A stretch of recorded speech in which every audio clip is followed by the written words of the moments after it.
All right, good evening, everyone.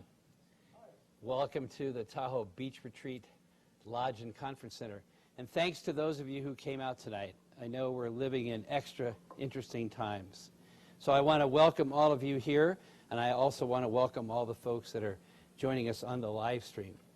My name is Steve Teixeira, and I'm the Chief Executive Officer of the Lake Tahoe South Shore Chamber of Commerce, also known as Tahoe Chamber. And with me tonight are my colleagues, Annie Hendrick, Emily Abernathy, Zach Fiore, our chamber team. We have a couple board members here this evening, Bob Anderson, Tiffany Zabaglo. Am I missing someone? We probably have some board members out in the live stream audience as well. So a lot of times people say, well, what does the chamber do? And I will talk a little bit about that tonight. But one of the things we do is we convene. We convene people together to solve problems. We convene people together to learn important information about our community. So we're particularly pleased tonight to have a great panel here. It's not very often anymore, even ever maybe, that we get to hear from all three of our local governments, City of South Lake Tahoe, El Dorado County, Douglas County, and of course TRPA, our regional government, in one place. A lot of times you can go to one of their meetings or you can read about something they're doing, but not very often anymore do we get to hear from all four of these entities at one point in time. And that's our purpose here tonight, so they can each share with you what the hot issues and hot topics are in their area. We'll see if there's some synergy. I hope so. And then after each of them presents, we'll have a chance for your questions to ask them some things that may be on your mind today as we gather here, both on the live stream and in person. So back to the issue of what does the chamber do? So we convene. We're also a catalyst, and we're also a champion for causes. And some of you who have followed us along over the years, and thanks to many of you in the room and on the live stream who are members of the chamber, because we couldn't do what we do without our members, without the support of our membership. But we look at what we think the community should be like based on input from lots of folks, and we advocate for that. So it's not just a question of important events that we do, important networking opportunities that we do, but it's what do we want, what do we collectively want our community to be, and then we go about the hard work of trying to make that happen. And that's not easy. And every once in a while, when we think we might be on a roll, something happens like a virus that we have to deal with. And right now, we're in the trenches trying to work to make sure that our local business community is not harmed any more than we all will be by what's going on right now. It's tough times. I was flying back from Washington, D.C. last night, and I was looking at the people that are flying the plane and serving those of us on the plane. And the people at the airports, you know, working, cleaning the airports, working at the restaurants, working at the shops. You know, we're all in peril to some degree right now. And so it really demands the attention of all of us, and it's certainly, as the chamber, we are on the front lines working for all of you every day. So we had a Vision 2020 document, and we were pretty proud of that. It's pretty good. But we sat down and we looked at it. We looked at it as a board of directors and a staff last fall, said we could do better, and we need to do better for our community. We need to have a vision that is measurable. So when we get down the line to a certain year, we can say, how did we do? Did we have some successes? Did we have some things we could have done better? What is the next iteration of our vision for the South Shore of Lake Tahoe? So out of our retreat with our board and staff last fall, we decided to update our vision to a Vision 2025. So this is Tahoe 2025. It's on the seat here, and it's available, I'm sure, on our website soon. A South Shore community vision. And this is not just a vision that we made up sitting in a room. Hey, that'd be nice. Oh, that'd be good. Oh, let's do that. We actually reached out to the people that are experts in our community in different areas. The local economy, health and wellness, recreation, housing, infrastructure, transportation, arts, culture, entertainment, leadership. How do we get all these things done? So out of that, our board reached out, talked to people, we synthesized a lot of input, and we came up with this particular document, and we're proud to unveil it tonight. And we'd be interested in your feedback.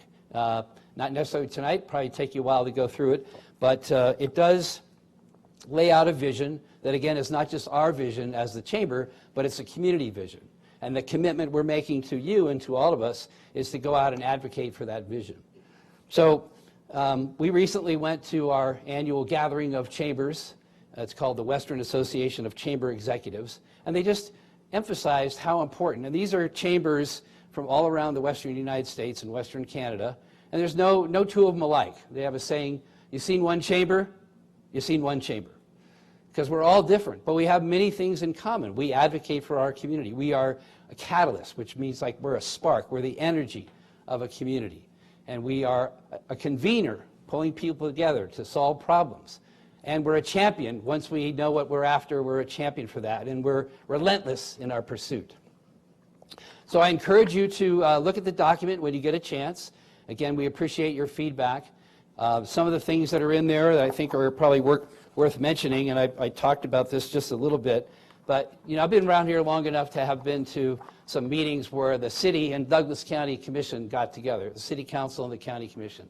I was even at a meeting not too many years ago where the two counties and the city got together. So it was a meeting of the El Dorado County Board of Supervisors, Douglas County Commission, City of South Lake Tahoe City Council, and they talked about some common issues. And so one of the things that we see in the future is that that would happen on a more frequent basis. Because it's hard to solve a problem when you're in a multi-jurisdictional melting pot like Lake Tahoe with 2 states, all these local governments, regional agencies, but yet that's part of the challenge. It's part of the beauty of living here and doing business here, but it's part of the challenge. So the more that these governmental entities can interact and work together and talk about mutual problems and solutions, the better. It talks about housing and talking about a specific goal that's coming out of the new housing action plan here on the South Shore for 150 new housing units that are affordable for our workforce and those of us who live here.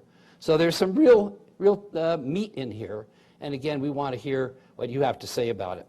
So if you're not already a chamber member, join up, be part of the effort that we have working for the entire South Shore to get to being a better place. We're good, we could be better, we got some challenges, and it's going to take all our energy to solve those challenges and move forward and pass this wonderful place on to the coming generations. So with that, again, I want to introduce Mayor Jason Collin from the City of South Lake Tahoe, and also his colleagues here, Don Ashton. Don is the Chief Administrative Officer of El Dorado County. He is here tonight because the supervisors are running around on the road, so Don was kind enough to come up and join us.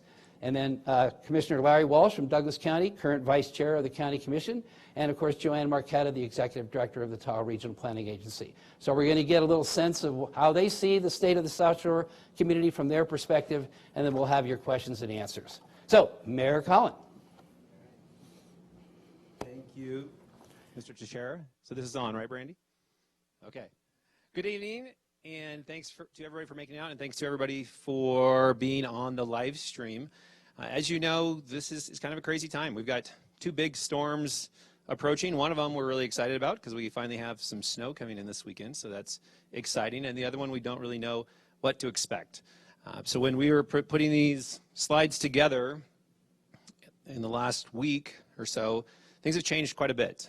So I'm sure there's a lot of questions, there's a lot more speculation, a lot more unknowns, because we don't know how this is going to impact us from a health and quality of life standpoint, and also the economic impact for our community.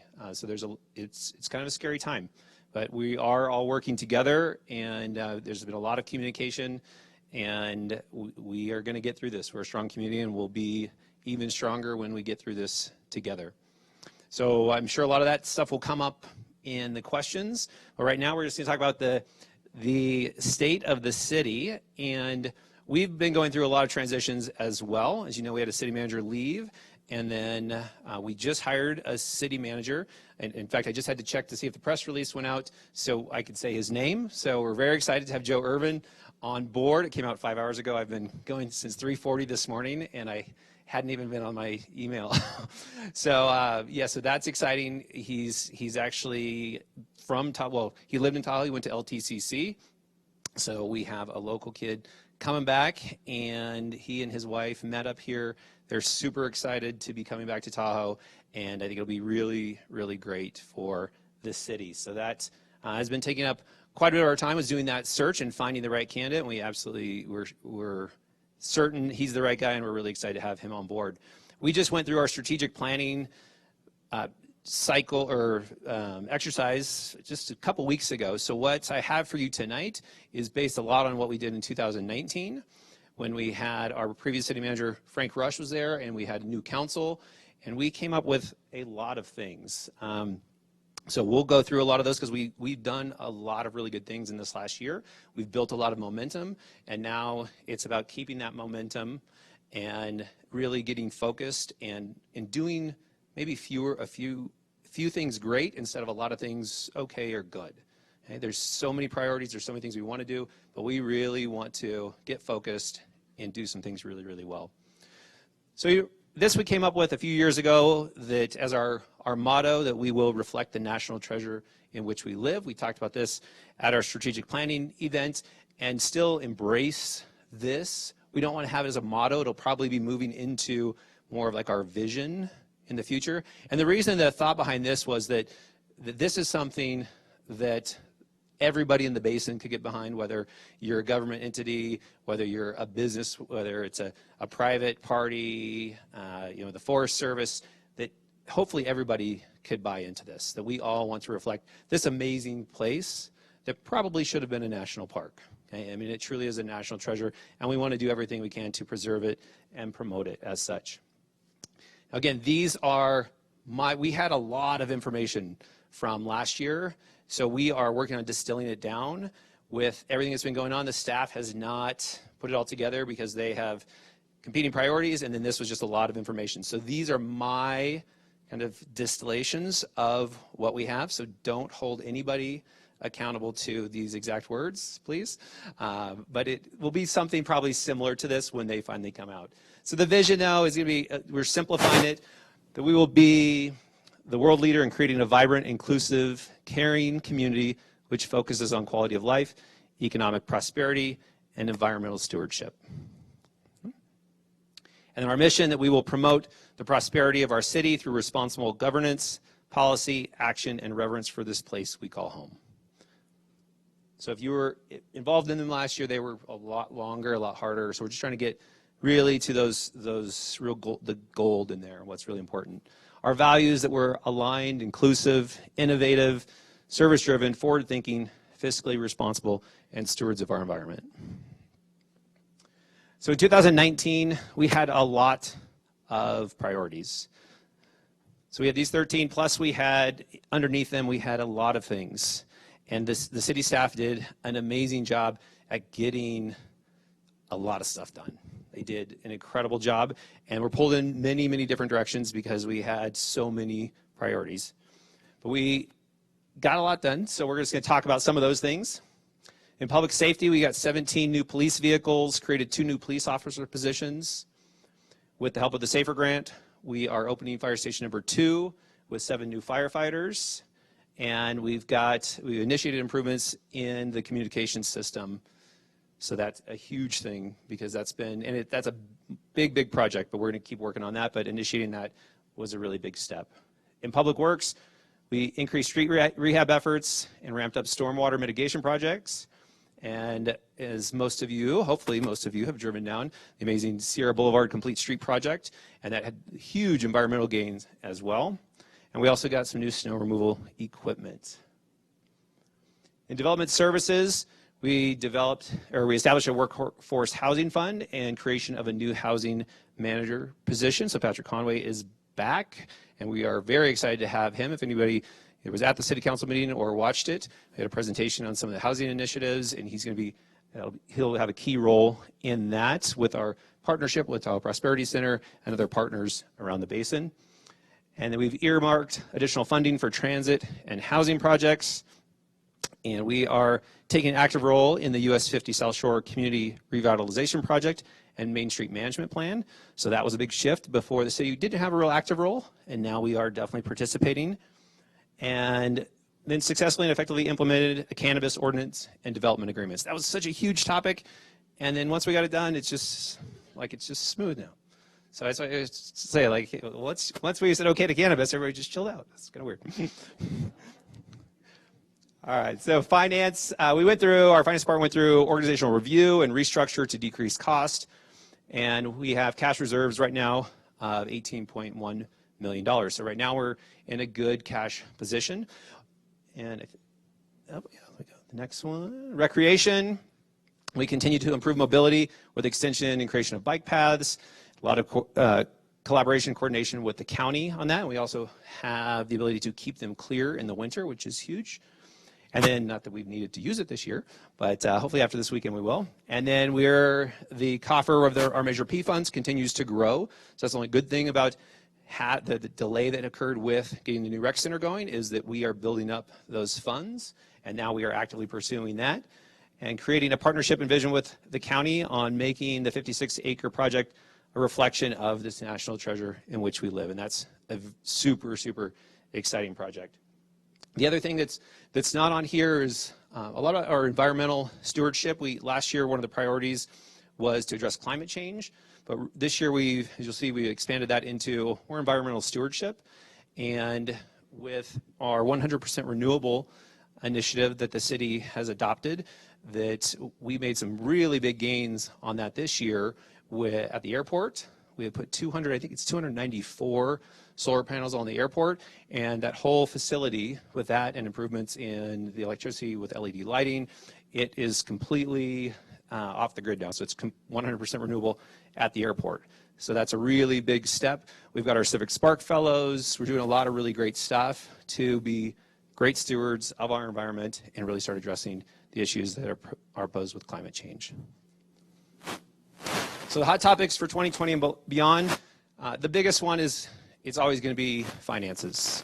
So money, where's our money coming from? Where's our money coming from? And with 5-year projections, we're seeing some negative cash flows. And with Measure T, we don't know if it does go into effect. There's definitely going to be some shortfall in our TOT with that.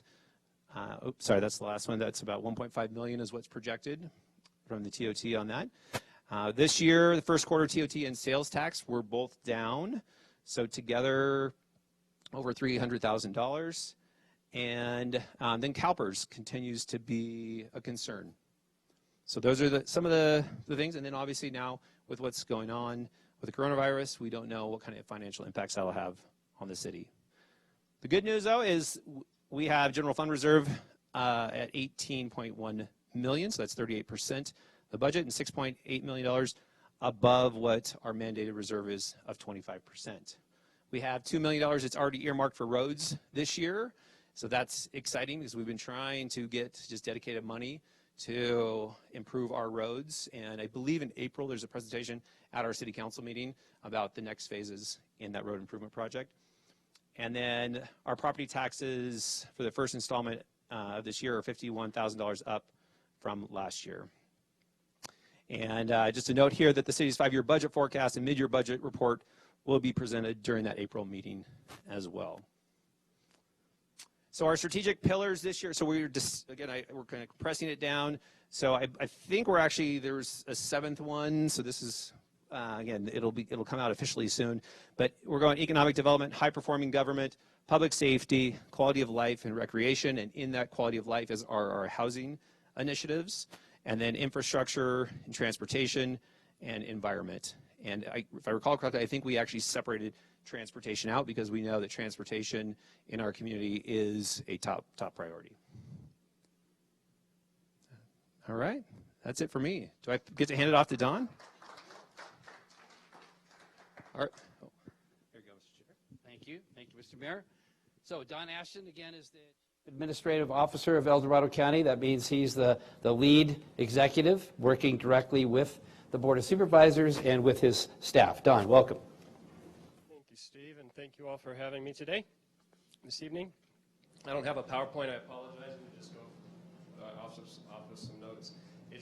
This is fun for me, getting to hear what cities are doing and what other jurisdictions are doing, because at the end of the day, we all have very similar problems. You're going to hear some repeated themes between the county and the city. The state of the county, right now, I think we can assure you the county is in the best shape it's been in probably the last 10 years. We've had stable leadership amongst the department head leadership team, stability on the Board of Supervisors, and that has shown through the efforts of our strategic planning process. We updated it last year. I'm scheduled to give an update to the Board of Supervisors next month on the progress we've made in that regard. And a lot of success has been done. Some of the big accomplishments we've made, and a lot of this is on the west slope and that or down the hill from here, and that's just the reality of county government. You know, when it's in the regions I have 4 board members that vote down there, and you have not even a full one that votes up here because Supervisor Novosel goes down into Pollock Pines and things like that. So some of the big accomplishments we've had for the past 4 years, the primary focus has been on investing in our infrastructure. When I became the CAO almost 4 years ago now, most of our buildings were out of compliance with the ADA. They had reached end of life, and basically we were told we need to tear them down and build again. We made a lot of progress in that regard. The Sheriff's Office has a new public safety facility. He used to be spread over 10 different buildings across the county. He's now in one complex. It was a $60 million project, the largest capital project the county has ever done, and it was completed in December, and it was completed on time and under budget. You don't hear that in the public sector very often, and that was accomplished. So that's a really big deal. Up here in South Lake Tahoe, we call it the El Dorado Center. It's where we have our health and human services programs. That building is at end of life and falling down, and over the past 5 years, we set aside money to replace that. The county recently purchased the Sandy Way building right behind it. Staff are in there, and you will likely see construction on the El Dorado Center hopefully starting this summer, and finishing next summer is the plan. That might get pushed a year because of the construction season and things like that. So that's good news as well.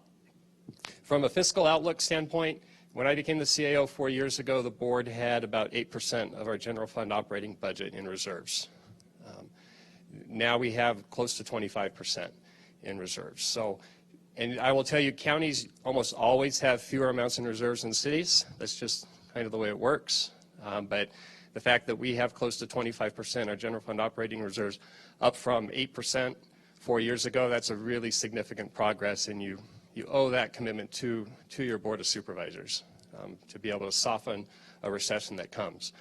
In regards to our sales tax and property tax, our sales tax is actually up about 4% this year. We're not real sure why, to be honest, though.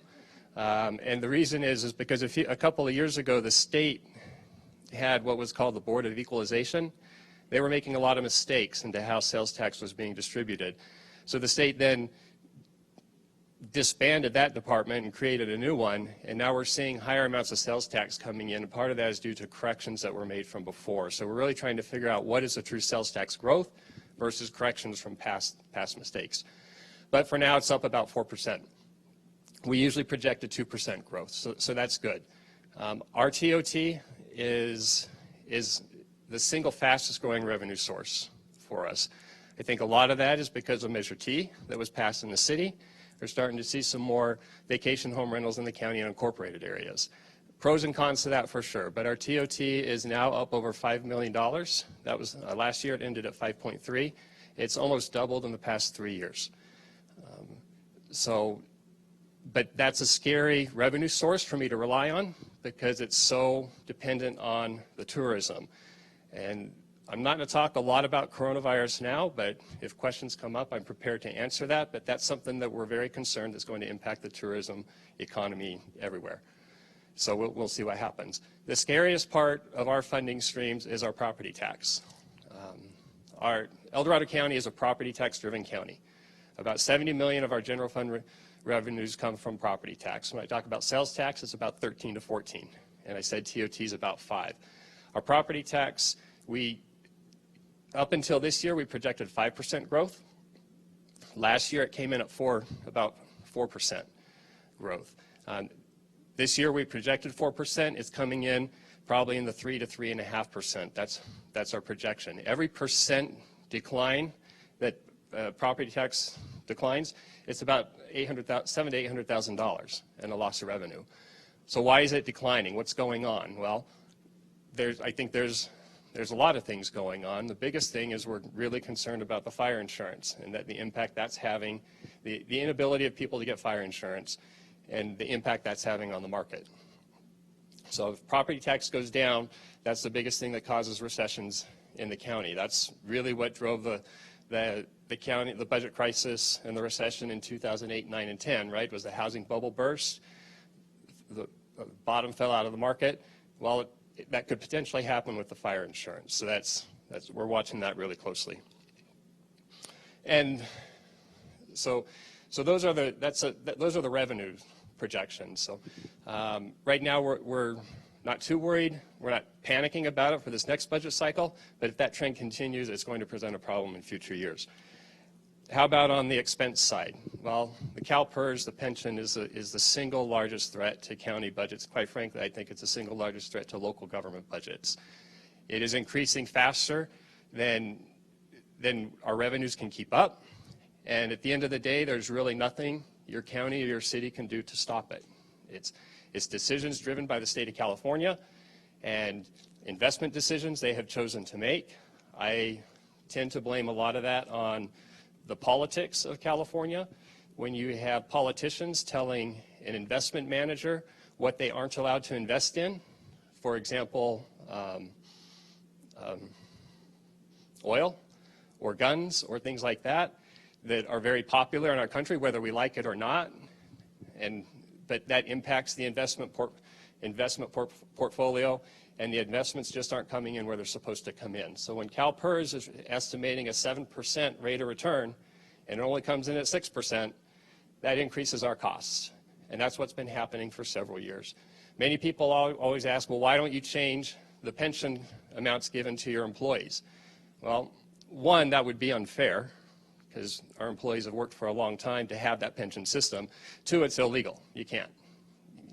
You can change it for new employees, and most jurisdictions have. El Dorado County has, I believe the city of South Lake Tahoe has, but that doesn't, you don't really start seeing the benefits of that for 20, 25 years when they retire. So how are we going to get through this phase with the pension costs continuing to go up? For El Dorado County, for the next 3 years, they're projected to go up about $5 to $6 million a year, each year for 3 years. We've already absorbed about $15 million in increases over the last 3 years. So that's a significant challenge. Give me 1 second. Hot topics and key challenges, and I want to try to focus this in Tahoe because that's where we are. But a lot of it is county-wide. The landscape or the role of county government seems to have been changing a lot the past few years. We're having to deal with a lot more mandates from the state of California. Unlike the city that is an independent city, counties are subdivisions of the state of California. So we are tasked with carrying out the policies of the state of California, whether we like those policies or not. That's our job to do it. So many times the state gives us mandates that we have to do, and most of the time those don't come with enough funding. They like to call it realignment.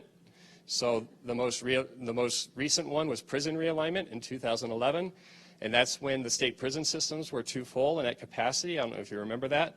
So they said, we're not going to put them in state prisons, we're going to shift them to county jails.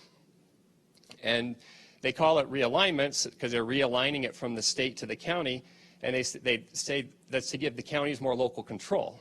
Well, we all like local control, but if the state, my opinion, if the state had enough money to take care of the problem, they wouldn't be giving it to us. They're giving it to us because there's not enough money to take care of it. So we have prison realignment, we have public health realignment, we have mental health realignment, we have social services realignment. All these programs that come with some funding but not enough, and as the pension costs hit those programs, they're outpacing the revenues coming from the state and the federal government. So that's one of the significant challenges. So what are some of the outcomes of prison realignment? Many will argue that was the single issue that has caused the homeless spike. Because if you go back to the 80s, the mental health population was in institutions, right? And so the state of California and Reagan started closing those institutions. And where did the mental health population go? Anyone have a guess? The state prison system. So when because data shows 70 to 80% of the prison population has some type of mental illness. So they went to the prison system. Well, where did they go when the prison system got too full and pushed it to the counties? Well, jails aren't meant to hold people for 15, 20 years. They were built and designed to hold people for a maximum of 1 year, and then they would go to the state prison system. So now they're in the jails, but the jails don't have the way to treat them, and jails are at capacity, so they now are in our community. And many would argue, and I would agree, you don't want to be treating the mental health in the individuals in the jails, but we've never developed the community-based programs to provide that service to them. So now you have the mental health community, or the mental health population in our community, but they can't afford, they can't function high enough to find a place to live, to have a job. That's contributed to the homeless problem. What else has contributed to the homeless problem is housing. There's a lack of housing in El Dorado County. South Lake Tahoe has done a very good job in trying to, and I think they have an affordable housing project coming online pretty soon. They've done a much better job of that than the county has alone. Now, the county participated in those discussions, but people always they say, Don, we need to have a homeless shelter, and we probably do. But where do they go? The idea of a homeless shelter is for them to transition to long-term living, to affordable housing. Well, if we don't have affordable housing for them to transition to, how long are you going to keep them in the shelter? Most counties and cities in the state of California, they are trying to address the pension crisis, the pension costs, and the other costs for increased services two ways: that by growing or by increasing taxes. El Dorado County isn't doing either. In fact, quite frankly, after last Tuesday's election, no one's increasing taxes anymore, it appears. And none of us want to pay more taxes, but the money has to come from somewhere. Other jurisdictions are growing. El Dorado County is considered a no-growth county. We want to be small and rural, at least on the west slope. One of my sayings is you can't be small and rural with low taxes, at least low in the state of California's perspective, which the county is the lowest. We're lower than the city of South Lake Tahoe as well. You can't be small and rural with low taxes and have high levels of service. Something's got to give. And if we're not going to grow both our economic growth and our housing growth, and we're not going to pass taxes, we're going to have to start reducing services and shifting costs. And those are going to be some difficult decisions. Other challenges related to that is funding for our fire districts. We have a couple fire chiefs here. As of Tuesday, there are now three fire districts that had ballot measures in the past 2 years, all of which failed for additional funding. El Dorado County, as a county government, isn't responsible for funding fire districts. By law, we're not responsible. Well, what's going to happen if we don't have fire districts? Well, that's obviously public safety. That's always everyone's #1 priority. How are we going to fund these fire districts? It's going to be a big challenge across the whole county, including South Lake Tahoe. Talked a little about the homeless, the mental illness, pension liabilities. One of the biggest issues I think is going to impact South Lake Tahoe for the next 10 years and probably longer is right now we're going through the census, right? What happens after we complete the census at the end of this year? Most of next year is spent doing something we call redistricting. Everyone know what that means? Couple people. What it means is the county has to adjust the boundary lines of each supervisorial district so that there's an equal number of residents in all 5 of the districts. So if we have a population, it looks like it's going to be approaching 200,000. That's 40 to 45,000 people per district. Well, how many residents live in South Lake Tahoe? Not 45,000. So what happens when you redraw those boundary lines? They get pushed further down the hill. So if you go up to our neighbors to the north, in North Lake Tahoe, the board member who represents Tahoe City and the north side of the lake also represents all the way down into Auburn. Okay, so what does that do to the representation for the Tahoe Basin? Well, it dilutes it, right? And I think you're going to start seeing the same trend on the south side because most of our growth is in El Dorado Hills. So you're going to see the boundary lines go further down the hill, which is going to make it harder for Tahoe to be represented by the County Board of Supervisors. So that's something you all need to be aware of and think about. There's nothing we can really do about it. But that's why and I'll end with this, the best part where we are right now with El Dorado County, and it's with the city of South Lake Tahoe, it's with the city of Placerville, it's with our fire districts, it's with our school system, is the collaboration and partnership we're all demonstrating. Every night for the past week at 4:30, we have a call with the cities, fire districts, education, school administrators, everyone talking about the coronavirus. The county's putting that on. We have to have that collaboration and those discussions. I was mad when Frank Rush left. I loved him. He brought so much of that collaboration to the city of South Lake Tahoe. I believe the collaboration between the city and the county is, well, it's better than it's been in the 10 years I've been in El Dorado County.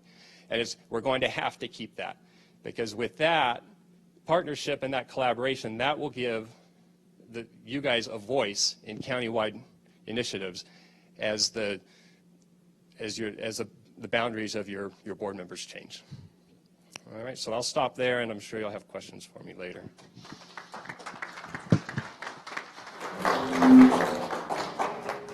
Okay, next up we have Larry Walsh. Larry Walsh is a member of the Douglas County Commission. He's currently the vice chair.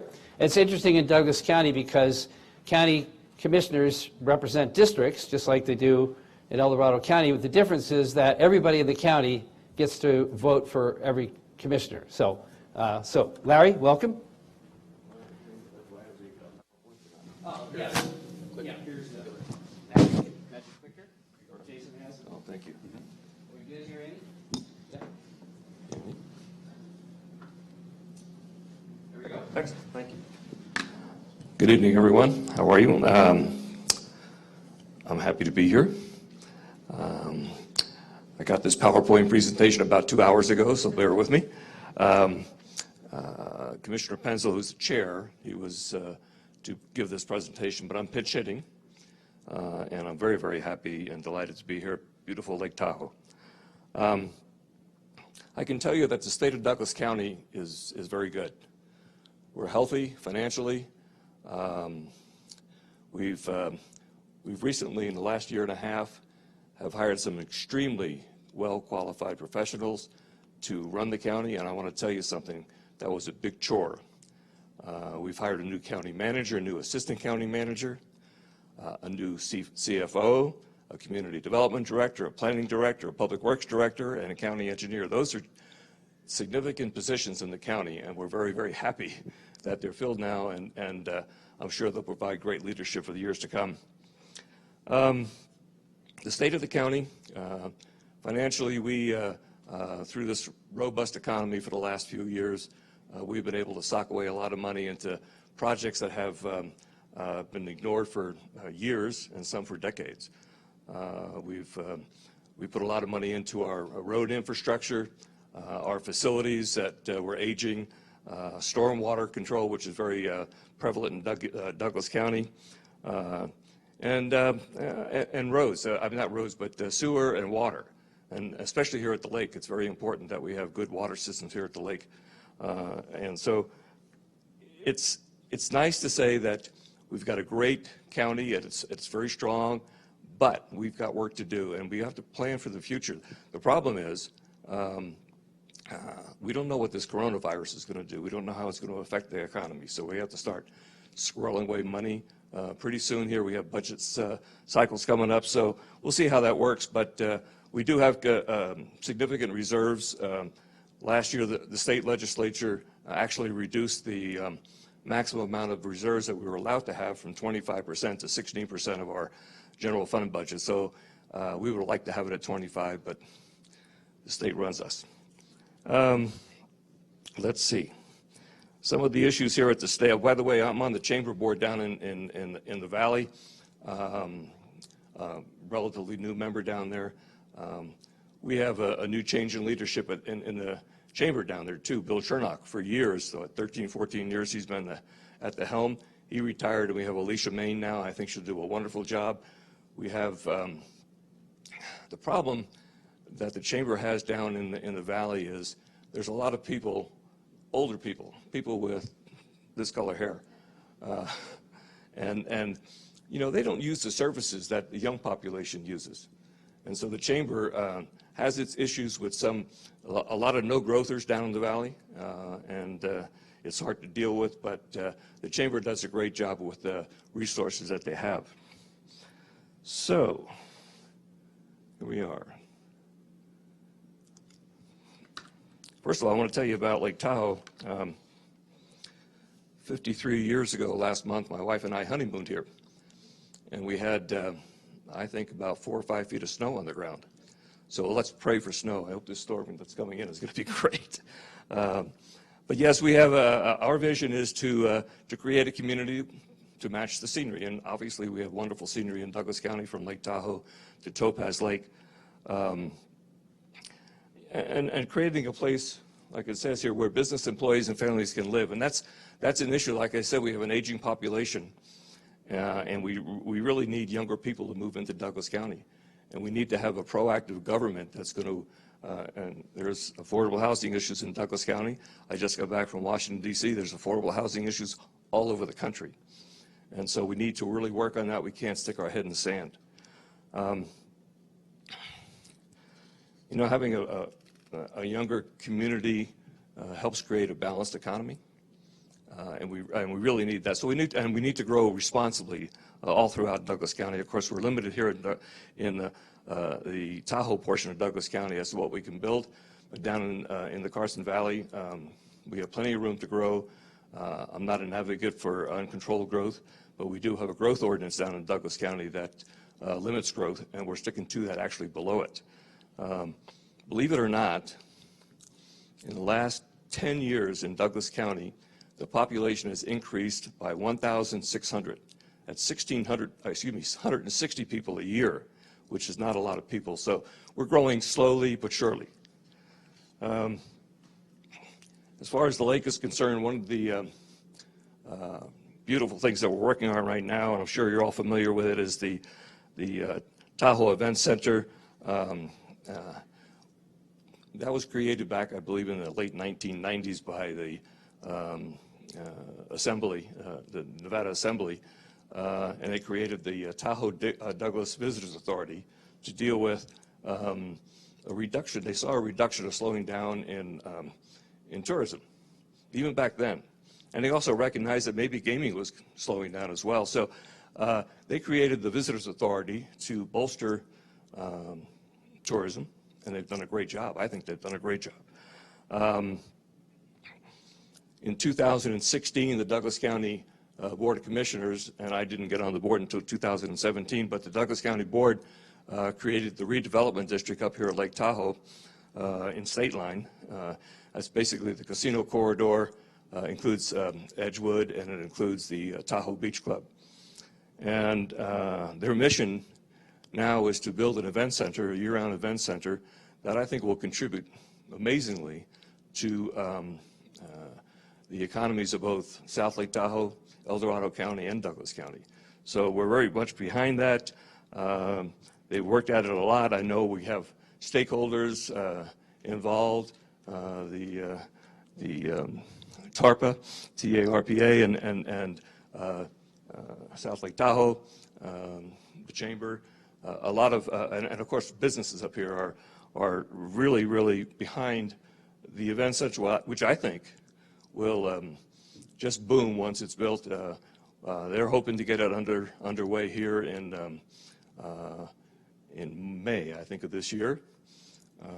There's still some approvals to obtain, but the county board of commissioners has 3-2 behind it.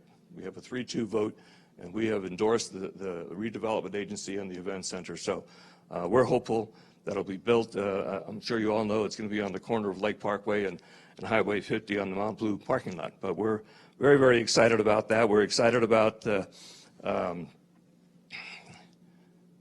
get right up here. This will be right here.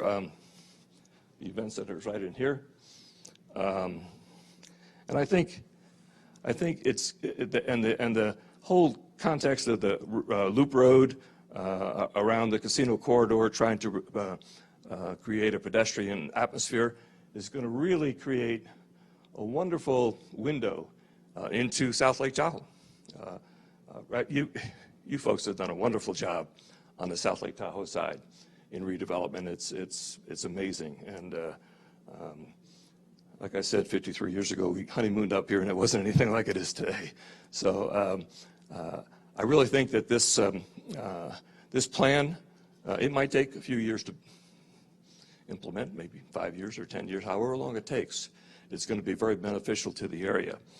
The redevelopment agency would also, I'm hesitant to say this because there's a couple of fire folks out in the audience, but one of the things that's lacking up here is a fire station in the casino corridor. And hopefully the redevelopment agency can help with that. I think it's a very important thing to have. Eric's smiling. So anyhow, the event center itself is going to be financed through the state enacted or gave the approval to have the casinos charge a $5 per night room charge for visitors to their properties. That will contribute significantly to the cost of the event center. The TDVA, the Tahoe Douglas Visitors Authority, they're the ones that are going to own and operate it. The county's not involved at all, although we are pledging about a total of $35 million over 20, 25 years to pay for a portion of the bond that's going to be floated by the TDVA to build the event center. But it's something that really needs to be done because the cost of doing nothing is really significant to Douglas County. We have seen a decrease in our property tax revenue and sales tax revenue from the lake portion of Douglas County. So the event center is very dear to our hearts, my heart. When I ran for commission back in 2016, I was a proponent of that project, and I still am. Let's see, Main Street.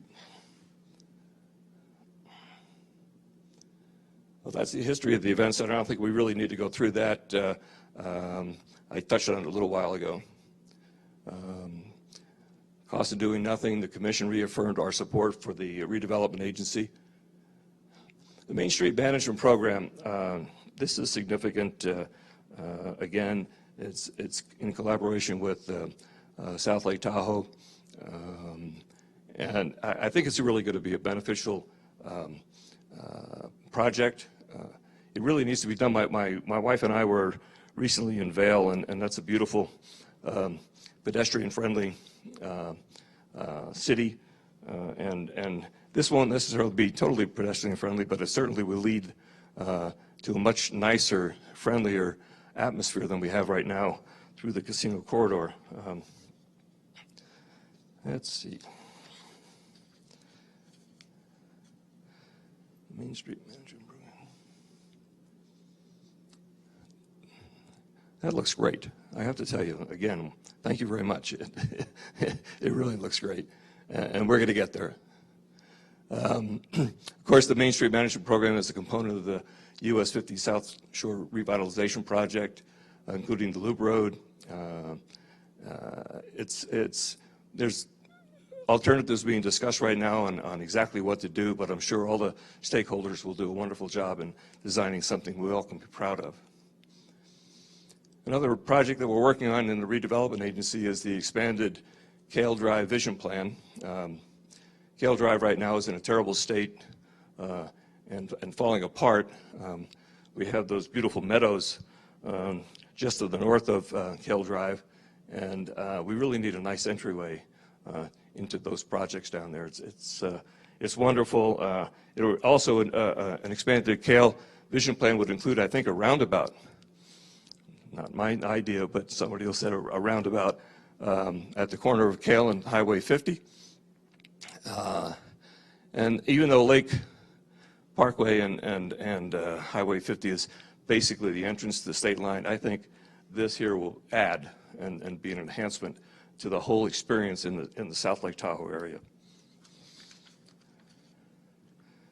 lastly, I think, flap grants. I guess these are in progress right now.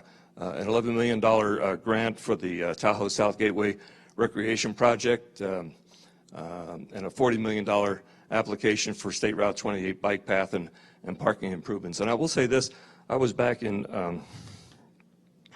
D.C. last week for a conference, and I met with one of our senators, Senator Cortez Masto, and she told me that the 2016 Lake Tahoe Restoration Act, which was authorized some years ago, back 4 years ago, they have put in an ask for $9.5 million, and it was done with both South Lake Tahoe, or California, and Nevada. And that $9.5 million will go to water infrastructure plan improvements here in the South Tahoe area. So I think that's significant.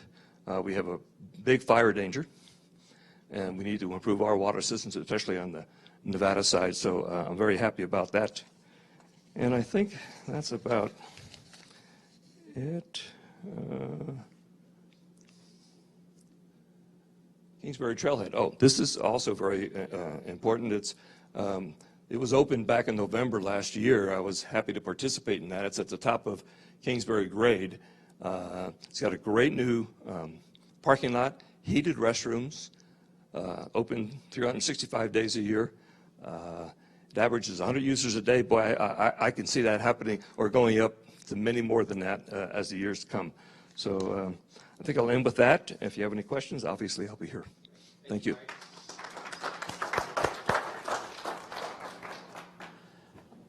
So next up, we're going to hear from our regional agency, the Tahoe Regional Planning Agency, and we're here with Joanne Marquetta, the executive director. I know she's had a busy day, as many of us had. I think she started in Sacramento and came back to the lake, and here she is with us this evening. Joanne Marquetta.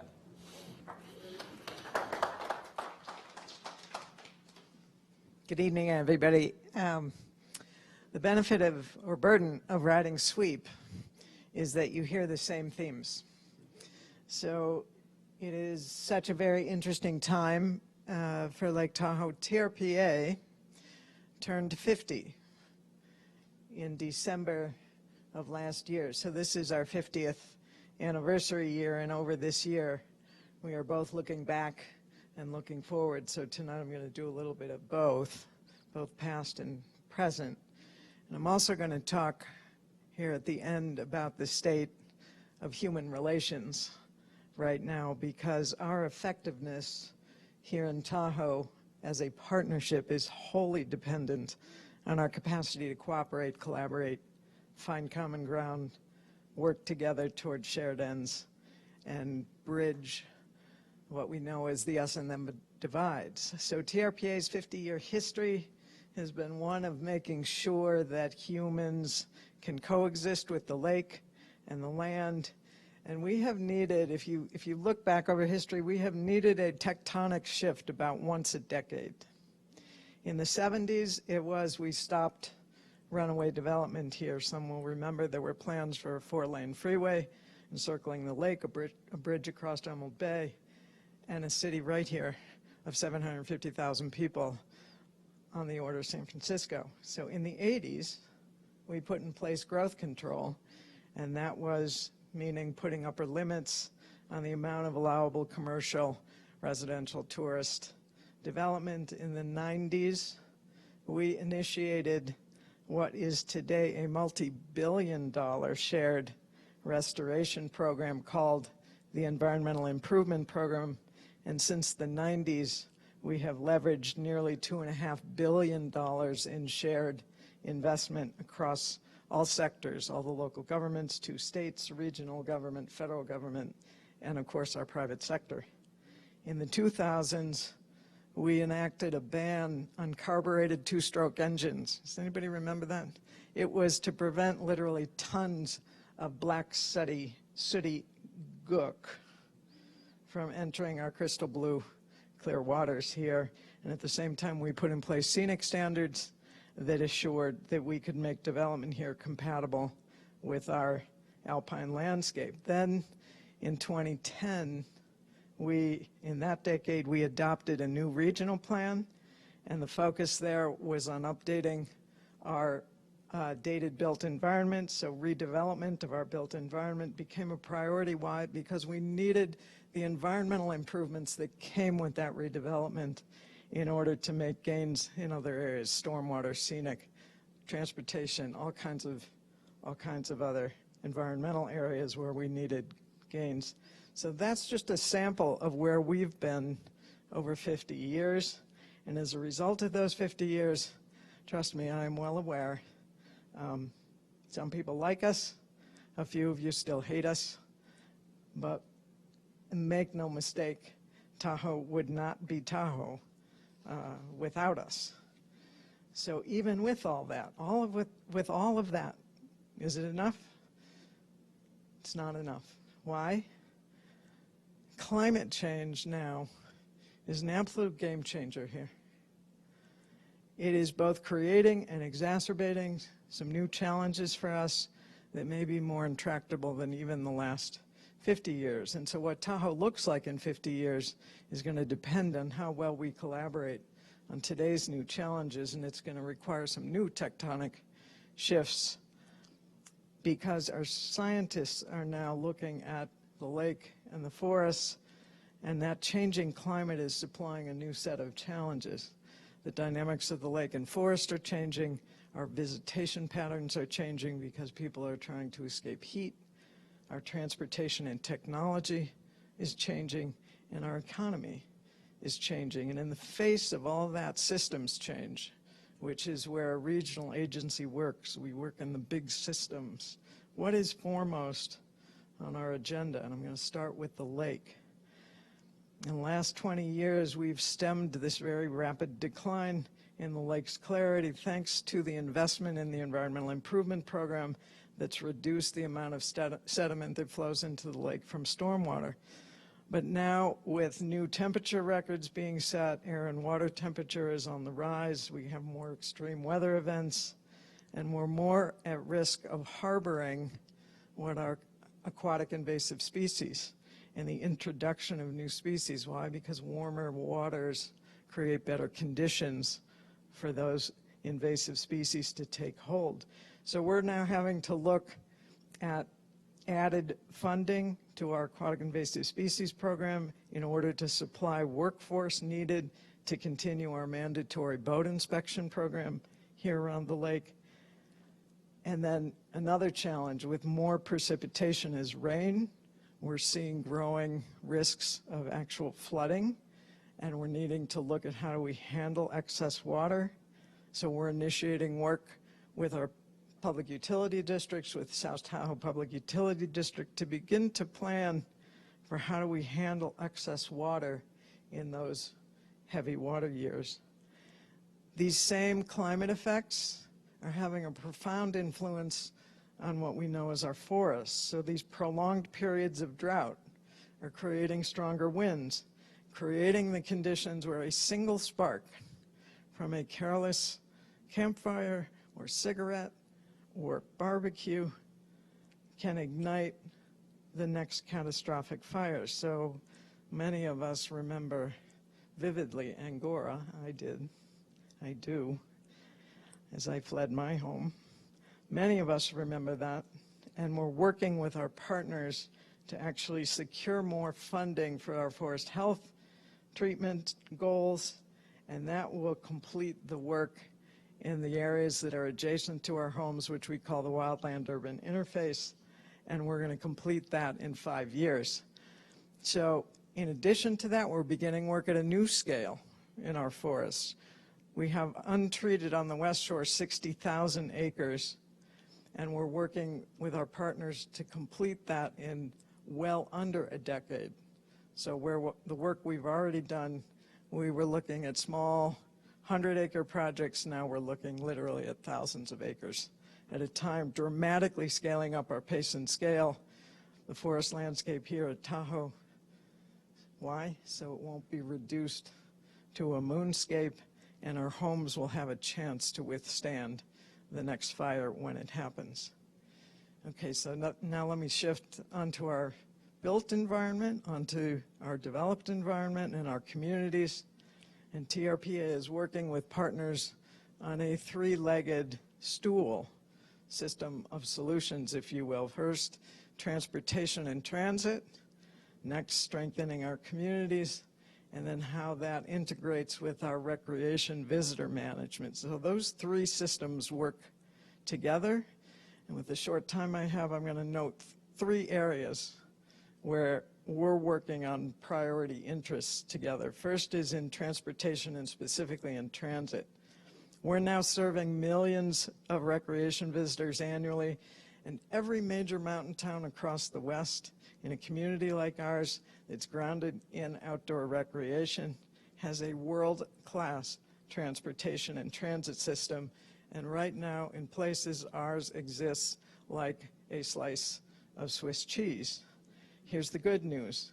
Solutions are now within our reach on this. To do anything about the gridlock and congestion that we like to complain about that plague our busiest tourist seasons, we are going to have to align around a seamless and coherent system of mobility here where more people will be able to choose to travel by means other than their personal automobile. And to get there, we may have to be willing to accept going at a different time, going in a different way, or perhaps even going to a different place. Those are the kinds of adaptations that may not be popular, I understand that, but in every tourism destination on the globe right now, they are putting those kinds of solutions in place to accommodate population increases and behavior change that prevent the impacts of overuse. So transportation is our top of the list priority right now at TRPA, and there are literally dozens of moving parts. This year we're updating the regional transportation plan and we're setting achievable targets for transit implementation.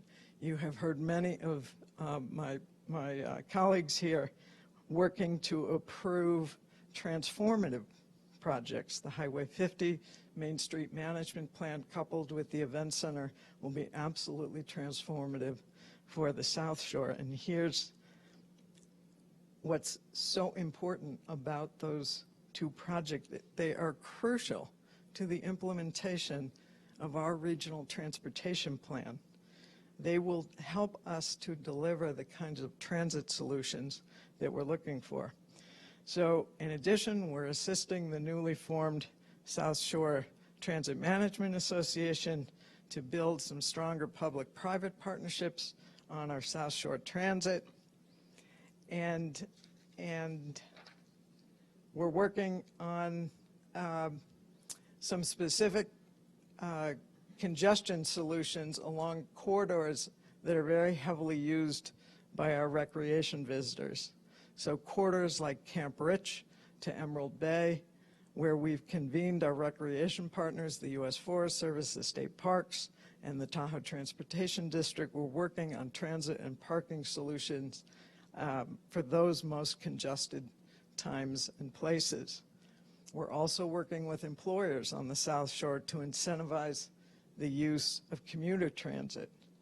And importantly, we are working on some shared funding solutions for how do we deliver that world-class transit system here, where all of the local governments, users, states, the federal government, and the private sector are all contributing to funding that system.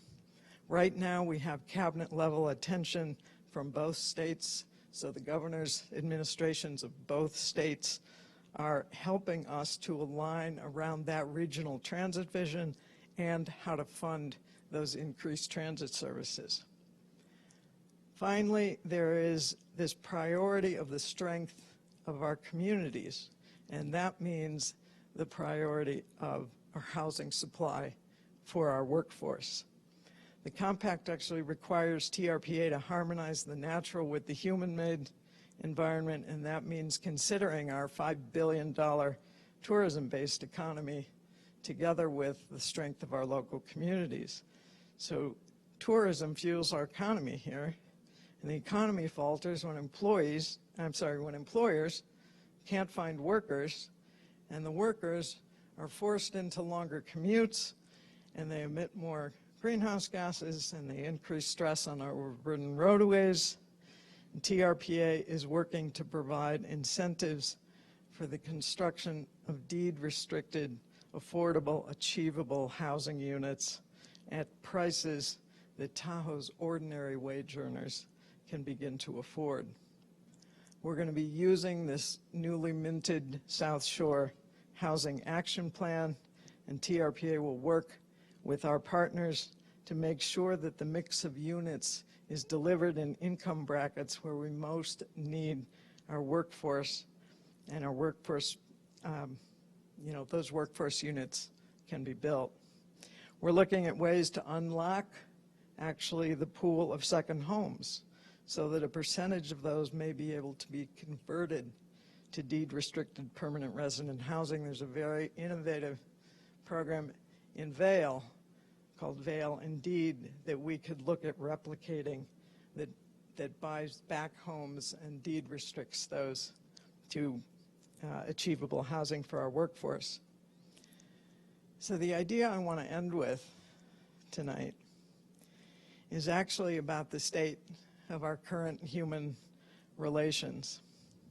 None of this, any of it that I've talked about or that my colleagues have talked about, transit, alleviating congestion, housing for workers, forest treatments, protecting the lake from new invasive species, flood protection, none of that will happen if we hold the mindset that those are someone else's problems. Progress on any of it is going to require something of each of us, and in fact all of us. And I was reading a recent study, and so for people who study the human brain, here's what they know. There was a nationwide research study in 2010, and it said 94% of us, 94% of Americans believe that we are usually and always polite and respectful, and that we are making the world a better place, a kinder and better place. What if we're not? In another study, most of us regard the average person, of course none of us are average, so the average person would be everyone else. The average person is distinctly unvirtuous. In other words, the overwhelming majority of us believe that we are not contributing to the world's problems. Problems right here at home, where we live and work, and that those problems are created by everyone else, and so should be solved by everyone else. And here's the hard truth. We all play a part. The solutions start with you and with me, and only collaboration, and I have staked 15 years of my reputation here in Tahoe on this, only collaboration and finding shared ground will pave the path to success, and only collaboration will buck the tide of today's very broken human relations that we seem to be stuck in. So while solving the problems will only be possible with this tectonic shift, that is a shift in mindset. What if we believed that we were literally connected to one another and that solutions depended upon finding common ground and agreeing to solve problems and go together, working collaboratively to achieve shared goals? And it might mean that some of us would see ourselves in the same boat with others who we believe are the source of the problem. And it means that we each have to sacrifice something of ourselves and our lifestyles and our expectations, and each of us might have to give up expecting others to adapt and actually begin to adapt ourselves. So if we want to go far here in Tahoe, we are going to have to go together in collaboration and not opposition. So I will end there, and I look forward to your comments and questions. Thank you very much. All right. Thanks all of our panelists. Now it's your time to interact, and we're going to take a couple minutes break. There are some cards in the back, so you can write out your question, right, Zach? Okay, front table and back by the water. So let's take a few minutes and come back with your questions. Pass them to Zach, and we will ask our distinguished panel your questions. And we'll also take whatever the good folk on the live stream can send in on Facebook. So you all take a break, and we'll be back in a couple minutes.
passing them forward.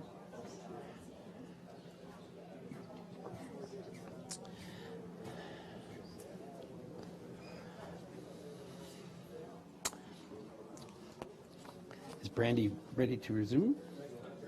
Not sure. Okay. Hold on. Yes. All right. All right.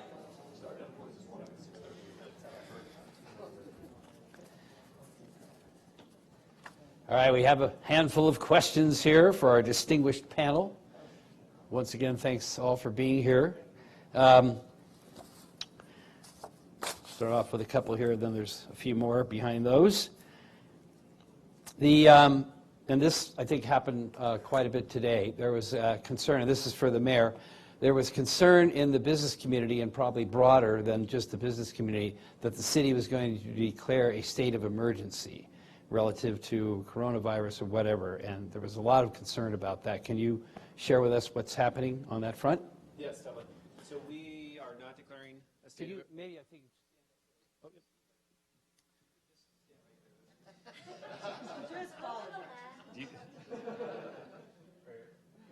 All right. So, yeah, so those rumors are false. We are not declaring a state of emergency. The city's take on this, we do not have a health department at the city, so we are following our partners with the county, who are aligning with the state and federal guidelines. We have all those resources on our website and are continuously updating those. So we are making sure that we are all doing the same things, same messaging, same precautions, and there's a public, I pass this to Don because he has been more involved in this throughout the day, so I'll actually let him elaborate on what the county's position is. Because you have mentioned that you're having calls with all the districts and local governments, et cetera. Right, so today, the county health officer and the sheriff both declared, the county health officer declared a public health emergency and the sheriff declared a local emergency as a result of the coronavirus. What does that mean? It doesn't, it's a way to get access to federal funding and additional resources to come in.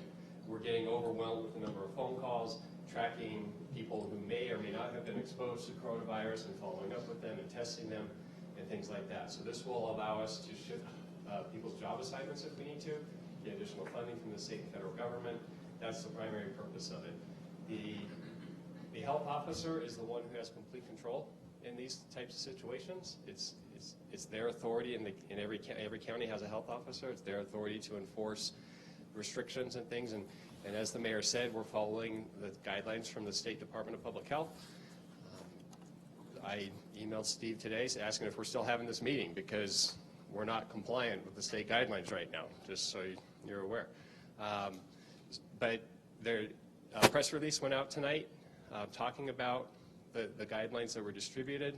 It was given to the city manager as well, and it's going to change our lives for a bit. That's just a reality and a fact we're going to have to live with. The economic impact, we're already seeing it with the stock market. How is it going to impact long-term tourism and things like that? It's too early to tell. And one thing I will add, at this time, there are no confirmed cases in El Dorado County. But that's going to change. In all likelihood, there probably is someone that has coronavirus in our county. We just don't know it because now it's secondary and second, third, and fourth contacts. But there's no confirmed cases right now. While you're standing, Don, there was a question for you, and thank you for that. Thank you both. So the state has stepped in a little on this fire insurance situation where people can't get fire insurance for their resident or, I guess in some cases, their business. Is there any progress being made at the state level on that issue? Nothing real significant. The insurance commissioner has proposed some new legislation. But at the end of the day, in conversations we've had with him and conversations he's had in various community meetings and town halls, until the state of California figures out how to mitigate the fire risk, the insurance companies they have a business decision to make. Insurance companies are for-profit businesses. And if a town burns down, they need to have the money. They don't want to go bankrupt, so they're not renewing insurance policies. So the long-term solution here is the state and really the federal government with all the federal forest lands are going to have to do a better job thinning our forest clearing brush, clearing vegetation, so that we're not at as high a fire risk. Okay, very good. Thank you, sir. So we talked about housing, Commissioner Walsh, and you mentioned housing as well. The new Housing Action Plan, which is really called the Local Resident Housing Action Plan because it really deals with the needs of the local residents and workforce. A lot of conversation about what's going on in the city, maybe to some extent El Dorado County. Can you envision something that Douglas County could contribute to the housing solutions? I know it's a tough go with some of your colleagues. It's a very tough go. Frankly, we have some elitists who live in Douglas County, and they think that everybody ought to live on a 5-acre parcel with $1 million house, but yet they want the services that the community provides. We are a service-oriented community, so it is tough. I know that one of the counties, I think it was Story or Churchill County, actually, the county actually purchased some land to partner with the developer to build some affordable housing. And maybe that's something we could look at. We certainly need it. I want my grandkids to live up here, and I'm sure most of you people want your kids and grandkids to live here. So it's important, but we haven't got an actual plan yet, but we're looking at it. We're not sticking our head in the sand. Thank you, sir. It's one for Joanne. I know that you referenced the big decision coming up soon by the governing board on the events center. Can you give us any insight into that triangulation? What is TRPA looking for?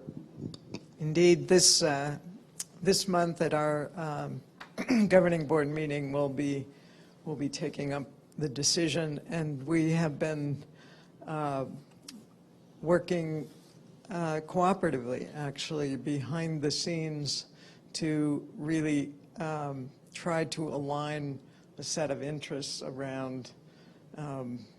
Certainly, the project delivers important economic transformation for the South Shore, but we are coupling that economic transformation with what I mentioned, which is an important increment of implementation of our regional transportation plan, and particularly on transit.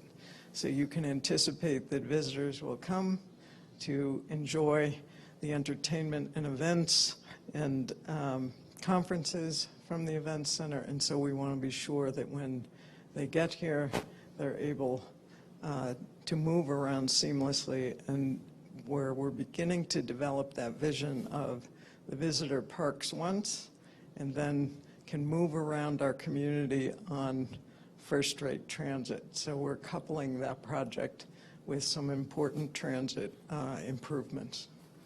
Very good. One more for you while you're standing, Joanne.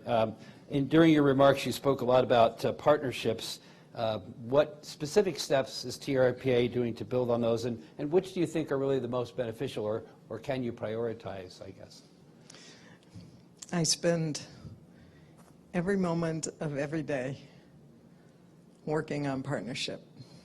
There is not a moment that goes by where we don't think about it, where we don't try to improve it, and where we don't think about new partners. So our relationships are everything, and I am known to say to my staff, relationship is absolutely everything to success. You may think it's the merits, but it is actually being able to sit at a table and find common ground and solve problems together. So all the local jurisdictions now, we work closely, all the transportation agencies and transportation districts. There just isn't a moment that goes by where that isn't our priority. And I know that that's a change from 50 years ago. Very good. So one for Don that came out of the question or the statements you made about the census and the population redistricting. Do you see in the next, you know the numbers of the county pretty well, do you see that after the next census that District 5 could include the city of Placerville? Or will it go down that far? That's a hard one to say. because the census is still taking place.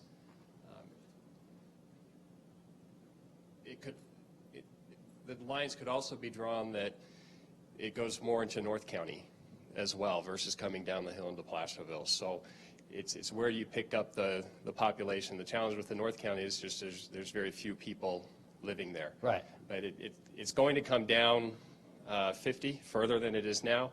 I don't know that it'll make it all the way to Placerville this time around. Right. Okay. There was some good discussion about your comment there, and I'm very familiar with Placer County and the fact that District 5 does include the county seat of Auburn. So, Jason, Mayor Collin, one for you here. The question is, how do we get a fire-safe council in the basin as well as fire-safe or fire-wise communities?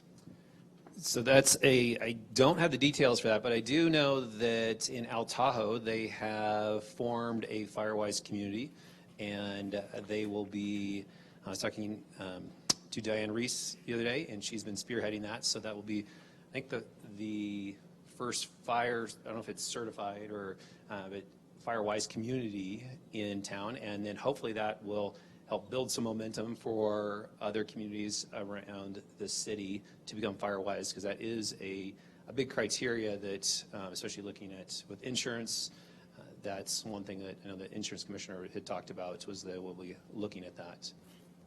I think part of it is confusion around terminology, because there was the Nevada Fire Safe Council, the Nevada Tahoe Fire Safe Council, and that really represented communities all around the lake.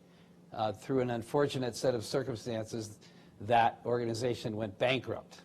And so later comes what we know today as fire adaptive communities, which is, again, neighborhoods working together to become fire adaptive. And there's a whole website, and there are people working throughout neighborhoods to try to get people to come together to collectively reduce the fire danger in their community, to improve their ability to get insurance and everything. Now there's a newer, sort of higher standard yet, which one neighborhood here on the South Shore has achieved, which is fire-wise communities. So the most important thing, I think, is to work with your local government, your local fire district, and to learn from the people who know what you need to do on your property and in conjunction with all of your neighbors. Because you might have the most defensible space home in your neighborhood, but if you're the only one, it's not really going to work as effectively as you wish. So neighborhood collaboration, whatever you call it, fire adaptive communities, fire safe council, firewise communities.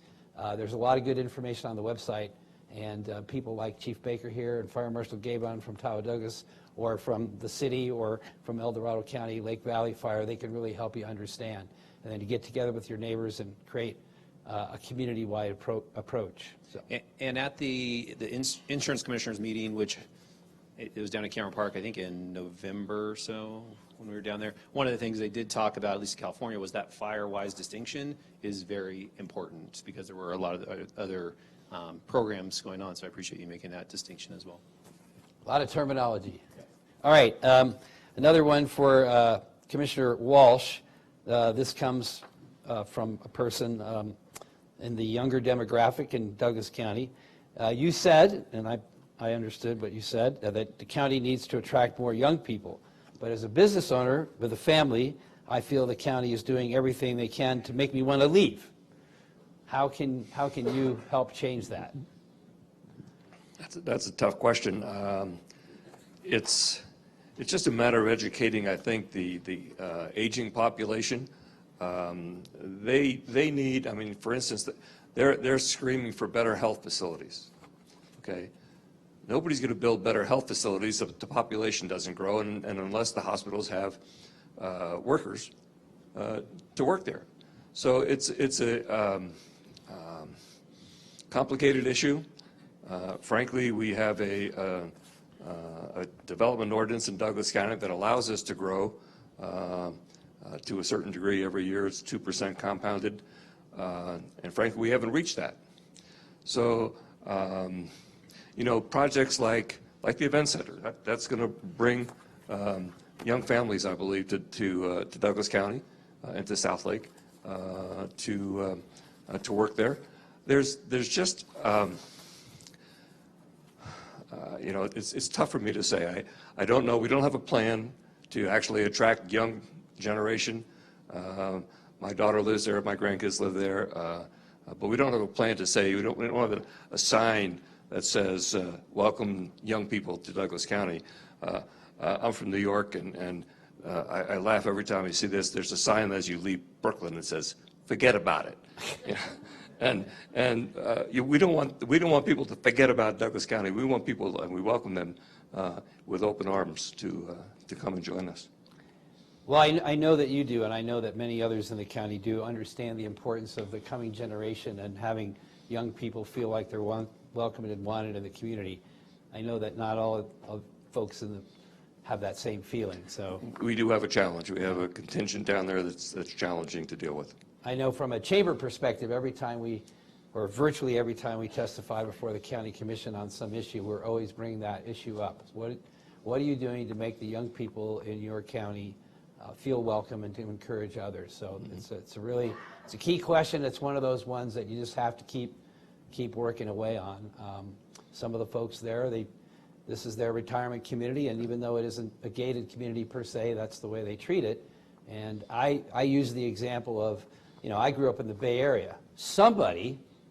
A lot of somebodies, had the great idea to build bridges from one side of the Bay Area to the other. And a lot of people who built those bridges didn't even live to see them function. But they knew it was the important thing to do for the future generation.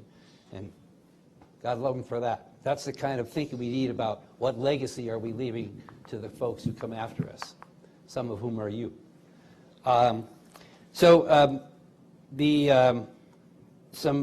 Some of the folks in the audience wanted to have a little bit more clarity on how the county works with the local governments. A lot of concern, we're coming off of, even if we get some snow next week, great. But it's been a tough year for business. And now we have the coronavirus. And yes, we all want to do the right thing, and we all want to be healthy, and we have a healthy community for ourselves and for our visitors. But there seems to be a lot of alarm, and I know some of the businesses here, it's not just here, it's other places, are operating on pretty thin margins. So could you help us understand a little bit more about the relationship between what you're hearing from the state, what you're passing along through county health officers, and what's going on down to the city level? Maybe, Don, you're the best to try to bring some clarity around that. That's a hard one, because I think it's a little too soon to really know what's going to happen. If you listen to the president's address last night, he talked about a certain billions of dollars for small business loans to try to give to small businesses to survive a downturn for a while. No discussion or indication of how that money's going to come to local governments and how it's going to get here and how it's going to be used. So we don't know. That's the scariest part about this whole thing, is there's a lot of unanswered questions. When I woke up this morning and found out the NBA had postponed the rest of its season and March Madness is done, that's like, what is really going on, for it to be that big? So a lot of unanswered questions. The governor's executive order that was issued today is scary as well, because and I'll use this as an example. County governments and city governments and public bodies have to follow what's called the Brown Act, the public meeting laws. The state of California loves putting laws on local governments they have to follow. Well, today the government issued an executive order basically relaxing all those laws to allow business to get done. For the state of California to make changes like that, they're taking it very seriously. But it's too soon to tell how it's going to play out. Well, I suspect that all of you at the local level, I hope that all of you at the local level have, some empathy for people who are trying to stay in business and keep their employees employed. And that's why I think there was a lot of concern about the city. And obviously you don't have that authority, but if the city said there's a state of emergency, that's an immediate reaction. The visitors were already saying, I'm not going to go there. I'm not feeling welcome. I'm feeling endangered, and that immediately puts at risk a lot of the businesses in our community. So. Right. So we do not want to elicit any more fear than is already out there, and just encouraging everybody to follow the guidelines. I mean, in the CDPH guidelines, it says use common sense. So keep distance, good hand washing, good hygiene techniques. And so that's really the main guideline. And then not hosting events or going to events with more than 250 people. We had discussions today with the city leadership about making sure that our public safety and first responders are how they stay safe and how they stay in the field so they can support the community. We're also discussing how, even at the city level, how to keep things going in the city. Is remote work an option? Do we have the ability to do that from an HR and a California labor law side of thing? There's issues that come up with that when you're not set up for it. So we are discussing it, but really it's still following the guidelines. We will be talking about what happens when, because right now there are recommendations, but if it comes down from the state level that they say you have to ban events of a certain size, like how do we manage that? At this point, they're not doing that, but some counties, Washoe County, just put a ban on events through the end of April with over 250 people. So we're not there yet, but we're going to be talking about this every single day and trying to stay in front of it and trying to mitigate as much impact that this virus will have for the health of our community. I mean, the physical health and the economic health of our community. Don, is there any conversation with our state legislative representatives? I know that they tend to be in the minority party, but any conversations with them to try to, I think the state has been putting out things like twice a day at least. It seems like it's kind of gyrating a little out of control. Is there any opportunity to call up our state senator or state assembly member and say, hey, could you be down there as a voice of a little bit more reason? I don't know if that's possible. We could try. We haven't yet. I will tell you simply because staff at the county level are just inundated with phone calls and from the community. It is changing so fast. Right. Our health officer is on calls every day with communicable disease control from the federal government, from California Department of Public Health. The county health officers are talking every day. And every time you try to pull her away from those, she's not getting information. So that hasn't happened yet. Understood.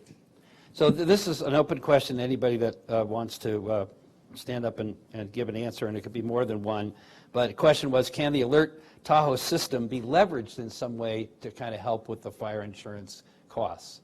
The Alert Tahoe system is the system of cameras around the basin that looks at the forest and spots smoke or spots flames and hopefully directs the first responders to that location fairly immediately. I'm not sure that can be used in that way, but probably not.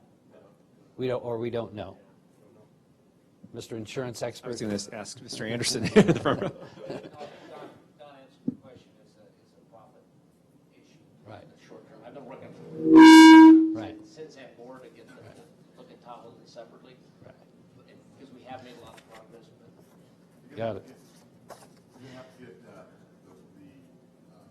scoring companies to relook at things like that. Right. In order to bring Right. it down, either the fire line or the brush score, are the two main companies that tell us what zone you're in. It's hard to talk from the audience because we don't pick you up on the microphone, but I understand what you're saying. Is part of it is the ISO rating, which, Not the ISO, it's the brush line. okay, The fire line. the scoring system.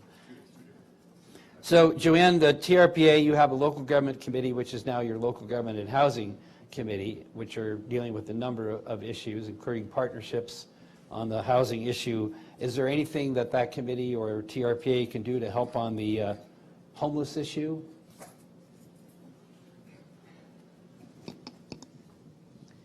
One of the things that is important for TRPA to always evaluate is what is an appropriate regional issue and what is an issue better handled at another level of government.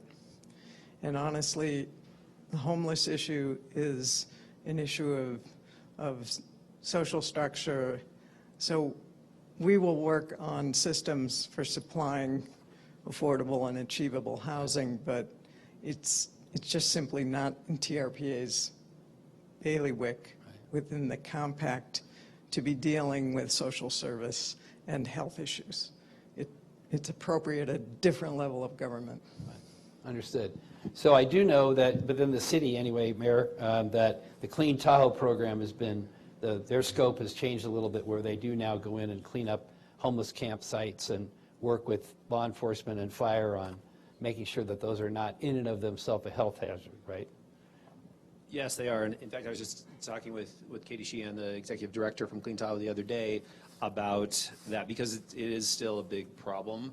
And so looking at what other resources they may need, whether it's additional staffing or support from the city with CSOs or police, to mitigate some of the homeless camps because of especially just the trash that they're leaving out and then safety concerns as well around them. So And fire. I mean, fire, yeah, we've had a number of fires that have been started in Atlanta last year. So it's something that is definitely, the conversation is being had. I don't know that we have a solution yet, or we haven't made any additional commitments, but we are engaged in that conversation for sure. And while you're standing, so you made mention during your comments, Mr. Mayor, that the council was now more engaged in the Highway 50 project, and what specifically were you referencing there? Well, Councilmember Bass is here now too, so I saw that. And just for the record too, that I recuse myself from these conversations because I own real property in the area. So, and maybe I'll even have Councilmember Bass, since he showed up. Do you want to come up and speak to that, since you are in the Main Street Management Plan and as well? Good timing. Good evening, Councilmember Bass. Nice to see you. Thanks for stepping up. Absolutely. Well, I would say that, you know, from the council that took seat a little over a year ago, we really have decided to become engaged in the conversation around the Highway 50 revitalization, and our previous city manager, Frank Rush, did propose a little bit of an alternative that could possibly really work, and we started to gain definitely support at the council level, and we are definitely engaged in the public kind of workshops to really get the public buy-in. Again, I think there's no doubt that this project can be a real benefit to the city, but we have to get involved, and we have to get in front of it, and we have to become a part of it to really get the best of what it is. And I think for a long time, because of it being a divisive project, the previous councils really didn't want to kind of put their name on it, and they kind of stepped away from it. We're really not looking to do that. And I think there's really, as we've kind of come together to talk about it, we've even come to like better and cooler ideas and things that can really, I think, improve the project in so many ways. So that's really what it's about. And as we continue to go, I think we've all made a commitment on the council to stay engaged in the dialogue and really try to get our community proud of the project, engaged in it. That's really what redevelopment and what this is about, is like, let's get everybody here at the table involved and really try to get this to become a reality. So that's what it is. Thank you, sir. Appreciate it. Thank you very much. And just to build off of that and off Ms. Marquetta's comments earlier, what the big change was this spirit of collaboration and connecting. And as Councilmember Bass said, the city kind of took a hands-off approach for a long time, and it's been great to bring the city into it, and it really has made a huge difference, and it's changing the hearts and minds of a lot of people, and it's going to be a better project for it. Great. Thank you, Mr. Mayor. Does anybody on the panel have a final comment, something you didn't say, something you want to end with as we close out this particular program? I think it's been very valuable for all of us. I hope it's been valuable for each of you, and I hope it isn't the last time we do something like this. But anything else, Joanne? No, I just want to say I always enjoy an opportunity to speak with the community, so thank you for being here, and thank you for the opportunity. Thank you. Mr. Walsh? No, not really. I don't have a final comment. I'm just happy to be here. I'm glad I pinch hit for Barry. Get an opportunity to meet my fellow Local officials. It's great. So yes, I'm happy. I think we're moving forward. I'm glad to hear the comments about the revitalization plan. And I'm looking forward to an event center that someday will get built, someday soon, I hope. Thank you. Very good. Don? Yeah, thank you for having me. Counties and cities have very difficult decisions coming in the future, and the only way that best decisions will be made is if there's community involvement from you. It makes it messy. It makes my job hard. It makes their jobs hard. But that's how our system is supposed to work. And if you're not engaged, nothing good is going to happen. So stay engaged. Force your elected officials, force your city manager, force me to make sure we continue that collaboration. Because without that, it will just crumble on ourselves. Thank you, sir. Mr. Mayor? Yeah, I appreciate everybody that came out tonight and everybody that's live streaming. Hopefully next time when we do this, we'll be able to have a packed room because I know there's a lot of 250 people. Yes. All right. So I know there's a lot of people who were planning on coming that hopefully are watching. And I love that Joanne talked about the spirit of collaboration because that's really making the difference in this community. In the last year, the relationships between the city of South Lake Tahoe and El Dorado County have improved tenfold at least. I mean, it's amazing. The 56-acre project, what we're going to do there is going to transform it's the city and the county because it's a shared area. And then the events center with the Highway 50 revitalization program with Douglas County, with TRPA, we're getting things done. We're building a ton of momentum. So we just have to keep that. Right now we have this issue in front of us with the coronavirus, which is scary, and we are going to lose momentum. But we won't lose it all. So we've built a lot. We will keep some. We have to stick together as a community. The biggest thing I would ask and encourage people to do is don't elevate the fear beyond where it needs to be. Pay attention to the facts. Look at the resources that we are providing. So we are aligned with the county's aligned with the state's aligned with the CDC. So pay attention to what's going on and then follow that. Be smart, use good judgment, common sense, and we will get through this and we will bounce back. Let's have a hand for our panel. Thank you all very much. Thank you for coming. Thank you for being on the live stream. Thanks Brandy Brown and the Tahoe Production House team for being here. Thank my chamber teammates and our board members, and we'll see you in another event soon. Thank you.